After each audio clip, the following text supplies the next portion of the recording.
Welcome to Franchise Partner Success Stories. I have an amazing one of our franchise partners here today, Adebola from Portland. He is incredible. He's got great energy and he knows how to run a great business. So Adebola, welcome. Thanks, Josh. Thanks for inviting me. Absolutely, absolutely. So Adebola, you're doing great things. Your business is continuing to grow. You surrounded yourself with great people on your team. What's the secret? What kind of advice can you share with other people, like how you've been able to do it? Because you're doing a great job at it. I think some of the advice is just continue to grind and work hard. I remember talking to you, it's pre-COVID, but we were struggling, and you just told me to keep at it, keep grinding every day, and we ended up coming out of COVID much stronger than we went in. And so I think just being able to adapt to different things, and then also hiring good people, even when you feel like you're not ready for it. So like one example is I hired a great fitness manager, territory manager, and he's done a great job, and it allowed me to focus more on growing the business rather than doing all the assessments, all that kind of daily stuff. And so even though I didn't feel like I was, I didn't feel like I was ready for it at the time, even hire for it, even if you're not ready, and find the right people, and it'll really help. That's great. That's great. So let's talk about it a little bit more, because that's really powerful.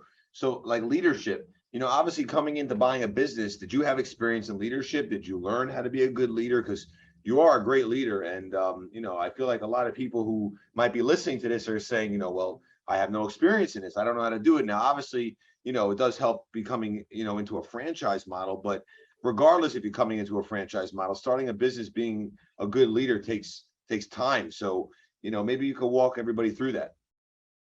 Yeah, I mean, I've never, I never set out early in my career to be a business owner. I didn't really have any business experience as far as running my own business. I worked at Intel for 14 years, but through that, I did develop a lot of leadership experience. I was a leader of my team at Intel. I led several programs. I've coached and led others previously. So I think all that kind of leadership experience I've had, even though it wasn't really business experience, I think that really helped provide the leadership experience needed to run your own business. That's great. That's great. Now, obviously in businesses, lots of challenges. I always tell people you have winning seasons and you have losing seasons, and it takes a real strong mindset to be able to win. What advice can you give the people out there listening to this? Because there's going to be a lot of people listening to this. What advice can you give them to develop that mindset, to push through the challenges, to not get discouraged? What advice can you give them?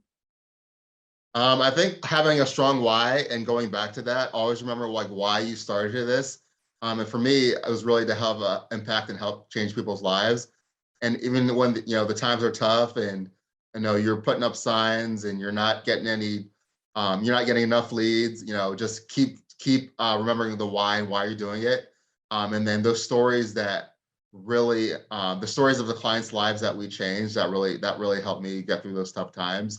And there's just seeing their faces, hearing from them, seeing the testimonials, that really definitely helped. That's such good advice, Adebola. That's really great advice. Now, becoming a franchise owner is obviously a great thing, and we obviously love you, and I know your clients all love you, and your team loves you. What made you buy into the model? And obviously, you've been here in early stages too, so you've seen a lot of transition. And obviously, we are not the same company as we were when we started, and people always think that success happens overnight. What made you buy into the franchise, and would you do it again? I would say two main reasons I can think of right off the top of my head.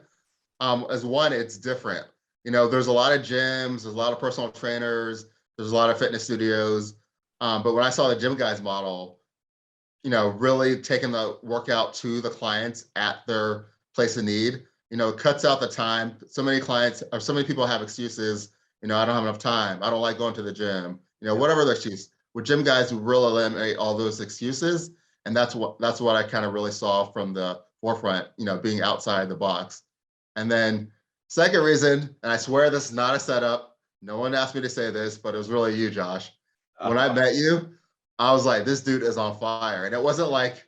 And that's what I tell everybody. It's not a pretend. It's not an act. He's literally always like this. He wants to change the world. He wants GYMGUYZ to be worldwide, and he won't stop till it happens. And he is literally always on fire. So Josh, you're also the reason.